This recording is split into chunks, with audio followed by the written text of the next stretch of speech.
This is the Palin Update on Mama Grizzly Radio. I'm Kevin Scholla in the Narrowgate Security Agency studios. What we don't have time for is all that petty, punk-ass little thuggery stuff that's been going on with these quote-unquote protesters who are doing nothing but wasting your time.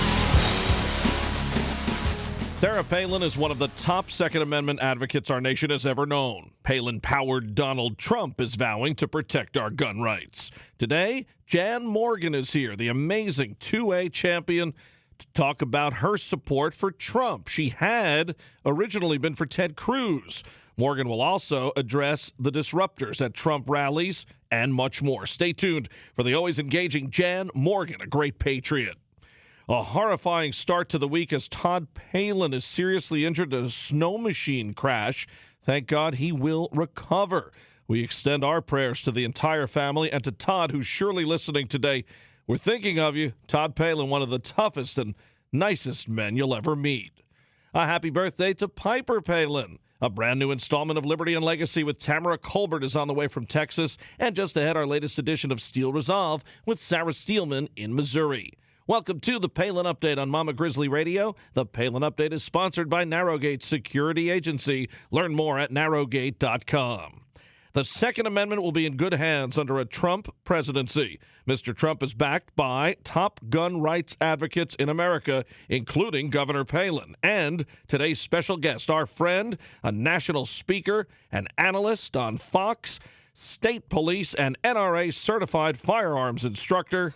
She is a great defender of our precious Second Amendment, and we are so happy to have her back here again on the Palin Update on Mama Grizzly Radio. Jan Morgan, how are you? I'm awesome. How are you doing tonight? I'm doing well. Thanks so much again for being with us. It's always a pleasure to talk to you, and there's always so much to talk about, but I got to tell you, particularly right now with everything that's going on in the presidential race and everything that goes along with that, I want to start off and talk about what happened just this past weekend, again, with Donald Trump's rallies, people trying to block roadways, people trying to stop, really, you and I talk about the Second Amendment a lot, but here they're trying to stifle his First Amendment rights, which I just can't wrap my head around. I mean, you know, as much as we don't like what Obama has done and what Hillary and Bernie Sanders talk about doing, I can hardly find the time to go see someone I like, let alone go and, you know, and, you know, I also can't stand the whole peaceful protesters because these are disruptors and breaking the law. That's different. But what is your whole take on this? And I will say, thank God it was in Sheriff Joe Arpaio's backyard, who's been on this program and a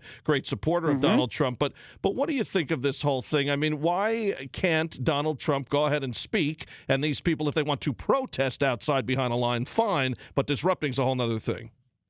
Well, first of all, you realize that a majority of the people that are showing up at these protests, they don't even know anything about Donald Trump. They're not there about Donald Trump. They don't even know what's going on politically. There is a very small percentage of people who are working for MoveOn.org or Black Lives Matter. They're people that are professional protesters, and they get these protests together, and those people show up, and they just want to be a part of the party. You ask them questions, intelligent questions about why are you here today? They don't even know, or they start repeating the same lines, like, well, he's a racist. Well, how is that? And you saw on Fox News just last night where one of the Black Lives Matter leaders said, well, Donald Trump says that he's going to make America white again. Well, that's an absolute lie. Donald Trump has never said anything like that. And yet they say things like that to incite their base, to get people riled up so that they will protest. You know, as much as they're trying to stop Donald Trump, as much as they're hoping to interfere with his rallies, all this does, and I thanked them today on my page. I said, thank you, protesters, because every time you do something like this, you rally his base. You make people want to support him who don't even support him because people get so angry at this. I mean, we are fed up with this kind of crap. And I listened to Judge Jeanine tonight. I love Jeanine Pirro. She was talking about how this is not a new thing. The Black Lives Matter movement was destroying property, vandalizing, committing lawless criminal acts in Missouri and in other places around the country long before Donald Trump became a nominee or tried to become a candidate for president for the Republican nomination. But they were creating problems like this, and you had the Wall Street protesters. These sorts of things have been going on for some time. The reason they're after Donald Trump is because they know that he is a big threat to everything that they stand for, or they say they stand for. And I think they're scared of him, just like the Republican establishment is scared of him. You look at America's greatest enemies right now, Kevin, and they all hate Donald Trump. They're terrified of him. So what does that tell you about this guy? That tells me a lot. And the whole narrative is so off base when things that you mentioned of Make America White Again and all this nonsense. Right. Trump has actually been polling better with minorities, especially blacks, than any Republican presidential candidate we've had in a very long time. And that's why when you have a lot of the squishy establishment threatening to not vote for him, Trump is, doubling down and saying, that's fine. I have independents and Democrats and states that were never in play before. And I really, that's what I'm really enjoying, that he's not backing down, and he won't back down from this, but thank goodness. But I do pray for his safety. I'll tell you that. I do too, and I appreciate the fact that he's not backing off. In fact, he's bowing up and standing up. And I think the American people, we are so tired of people cowering to politically correct BS. And this is a guy who is spitting in the face of political correctness. And I think Americans are ready for that. In fact, I know they are. That's why people are turning out in massive numbers to support him at his rallies. And that's why I'm not buying this notion that Donald Trump can't win a general election against Hillary. I think he's the only person right now who can defeat Hillary in the general election. Absolutely. Jan, I said that all. I couldn't agree more. Hey, listen, this may not be a good thing, but the truth of the matter is, we're political junkies. We're people involved in this.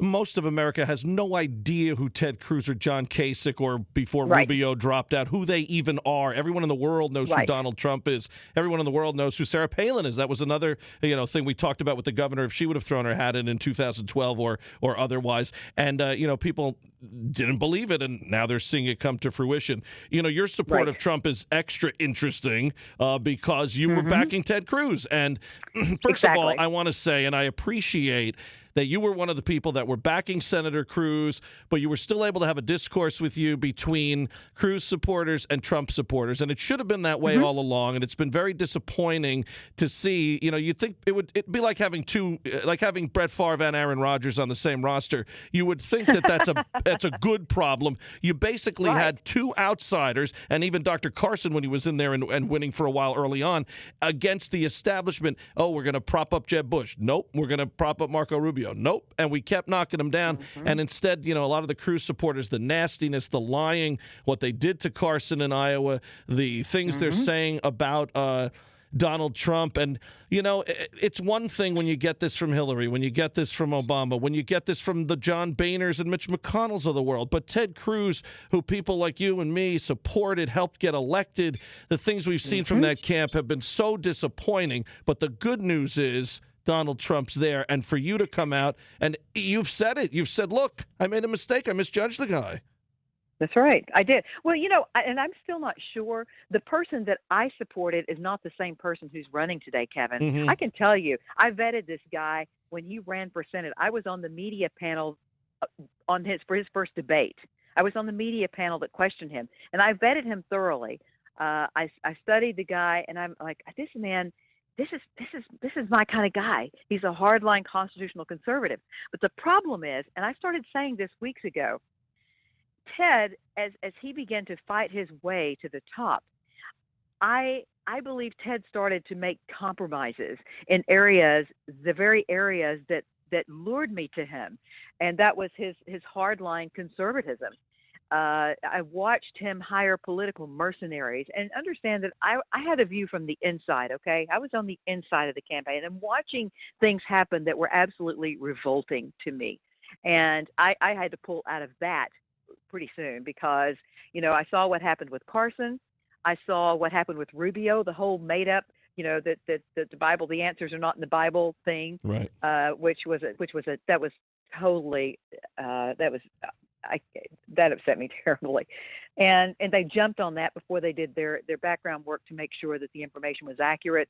And then this situation came up, And I just said, I can't do this anymore because if this guy is willing to compromise, and Kevin, I was holding my breath when he stood up and everybody else had opined about this whole protesters thing and it's all Trump's fault. It's all Trump's fault. And then he stood up and he started out sounding pretty good. He's standing up there and he's saying, these people are accountable for their actions and blah, blah, blah. And then he said, but, that word but, Yep. and he started land blasting Donald Trump. A candidate is responsible for the culture of his campaign, he said. And I'm sitting there and I'm thinking, okay, Ted, if a candidate is responsible for the culture of your campaign, then you are responsible for what happened to Dr. Carson. You are responsible for what happened to Marco Rubio. I know you don't feel that way because otherwise you have to take the blame for all of those things that have happened. And the fact is, those things are your fault. But in this case, this is not Trump's fault.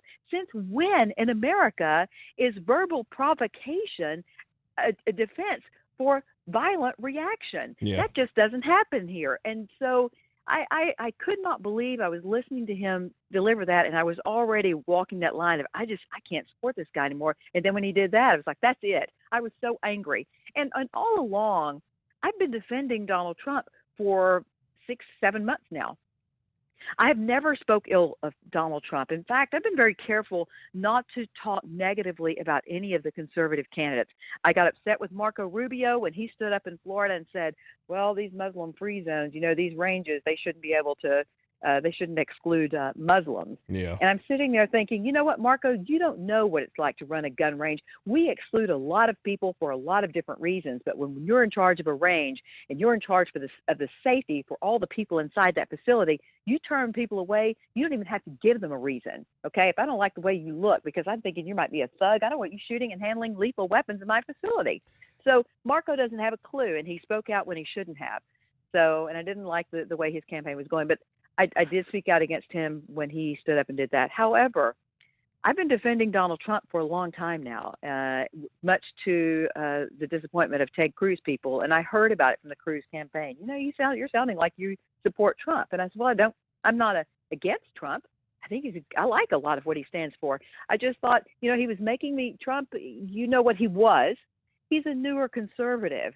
And you have to step out there with him and say, okay, I'm believing this guy. I believe that he is what he says he is, that he's changed. He has transformed. I'm going to buy that. And it's easier for me to buy that than it is for me to accept a guy that I thought was solid who suddenly is willing to compromise the First Amendment just like that overnight, and who's willing suddenly to bring in the establishment into his party. That was one of the reasons people loved Ted Cruz, is because he was not part of the establishment. And the next thing you know, he's bringing in Neil Bush to his campaign, and he's bringing in all these establishment people because he wants to win.